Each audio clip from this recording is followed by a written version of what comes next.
Olá, amigos! Hoje eu gostaria de lhes contar uma história muito interessante. Não é um conto de fadas nem a jornada de um herói, mas estou certo de que vocês irão gostar. É a história de nossa querida cidade, Sorocaba. Bem, vou começar em uma época muito antes do nosso nascimento, muito antes até mesmo do nascimento dos nossos pais, avós ou até mesmo dos avós deles. Estou falando de um tempo em que nosso país se chamava Pindorama, que na língua dos índios que aqui viviam significava Terra das Palmeiras. E na terra livre de todos os males de Pindorama, havia um grande caminho que se estendia desde onde hoje é o Peru até o Oceano Atlântico. Os índios o chamavam de Caminho do Piabiru. Dizem que nossa querida Sorocaba, terra acolhedora, boa para a caça e com campos férteis, era cruzada por essa importante rota indígena.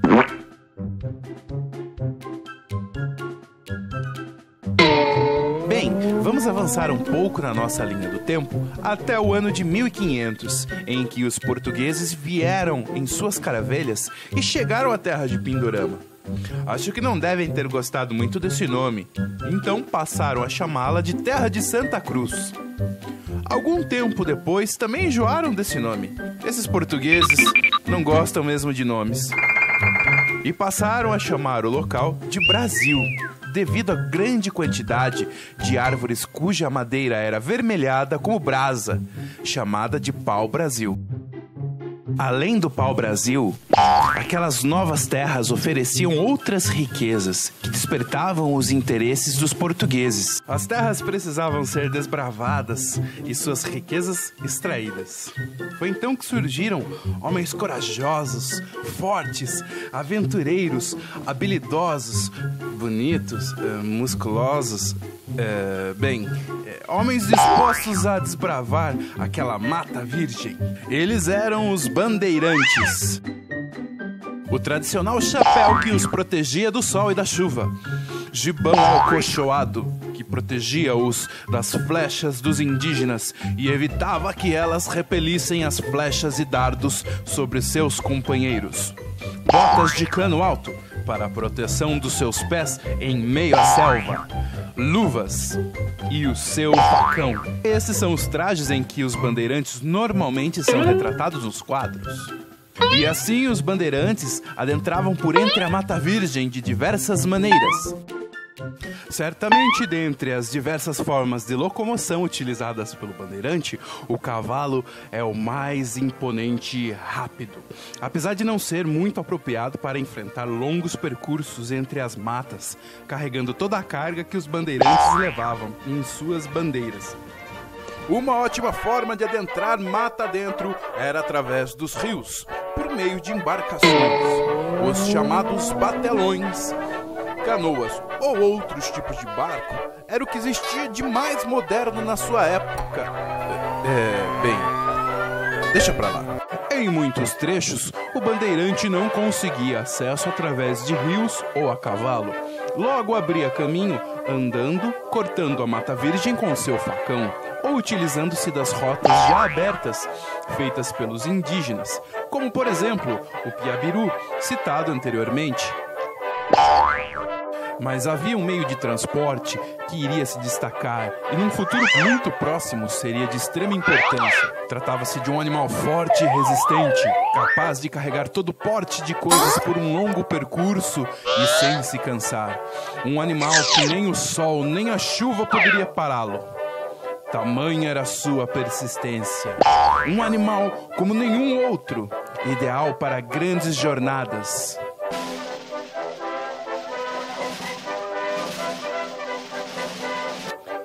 A mula.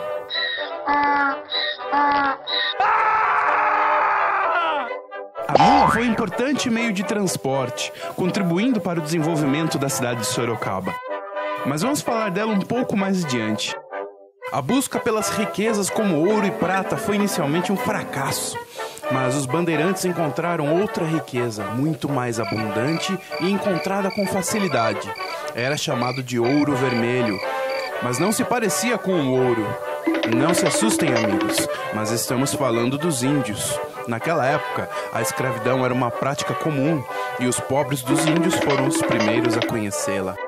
O capitão Baltazar Fernandes fazia muitas expedições ao sul do país em busca de índios para lhe servir. Dizem que Baltazar chegou a capturar cerca de 400 índios que estavam com ele quando ele veio a Sorocaba. Logo, os bandeirantes passaram a capturar os índios e forçá-los a trabalhar em suas plantações. Mas, obviamente, os índios não se deixavam capturar com facilidade. Então, batalhavam contra os bandeirantes para defender suas terras e liberdade. Mas vamos falar um pouco mais sobre Baltazar Fernandes, que nasceu da união do português Manuel Fernandes Ramos e da brasileira Susana Dias, filha de uma índia com um português. Apesar de ter nascido na cidade de São Paulo, cresceu em Santana do Parnaíba. Sua história de fundação da cidade de Sorocaba ocorre quando ele estava um pouquinho mais velho. Um pouquinho mais. Não, nem tanto. Ah, sim, agora sim. Baltazar recebe dos portugueses uma doação de Seis Marias, onde hoje fica Sorocaba.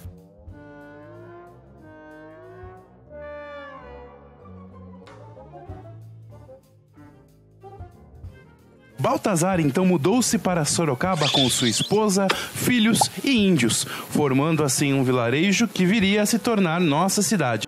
Sobre o alto de um morro, Baltazar construiu uma capela dedicada a Nossa Senhora da Ponte, onde hoje é o Mosteiro de São Bento. O tempo passou e aquele povoado já contava com um pouco mais que 2 dúzias de casas de brancos e dos mamelucos, que são filhos de brancos com índios, como a mãe de Baltazar. Então Baltazar conversou com gente muito importante e elevou aquele povoado à condição de vila. Logo, pelo ourinho do vilarejo de São Felipe, foi transferido simbolicamente para a vila de Baltazar. Baltazar doou uma parcela das terras que havia recebido aos monges beneditinos. Nas terras doadas ficava a capela de Nossa Senhora da Ponte. Ali eles fundaram o Mosteiro de São Bento e também abriram uma escola onde ensinaram os meninos por muitos e muitos anos. E dali em diante, Sorocaba foi crescendo e se desenvolvendo até se transformar na querida cidade em que vivemos hoje. Ah, mas você quer saber o porquê eu disse que a mula seria muito importante, não é mesmo? Mas calma, amiguinho.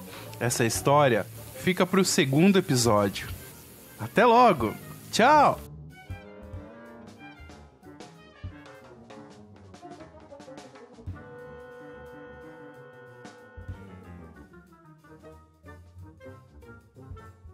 Você sabia? Na fauna sorocabana é comum encontrarmos nosso amigo, o jacaré do papo amarelo, passeando pelo rio Sorocaba. Ele é um réptil da família dos crocodilianos. É amplamente encontrado pelo sudeste da América do Sul, ocorrendo em qualquer ecossistema associado à água nas bacias dos rios Paraná, Paraguai, Uruguai e São Francisco, sendo comum desde o extremo leste do Brasil até o Uruguai. Também é encontrado em ecossistemas costeiros, como mangues. É um animal carnívoro que vive aproximadamente 50 anos.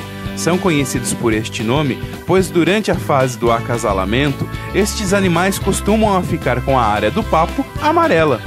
Possuem o focinho mais largo de toda a família dos crocodilianos.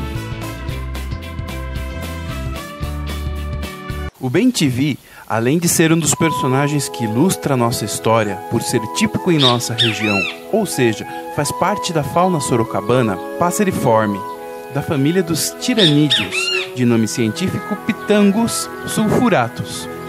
A espécie é ainda conhecida pelos índios como pituã, pitaguá ou puintaguá.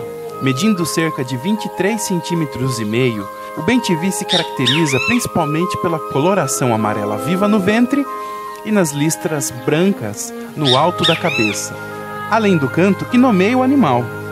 Considerado um dos pássaros mais populares do Brasil, é um dos primeiros a vocalizarem ao amanhecer.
Alguns termos ou expressões que ainda hoje são usados por nós em nosso vocabulário do dia a dia têm ligação direta com a época dos tropeiros e é completamente característico para a nossa região.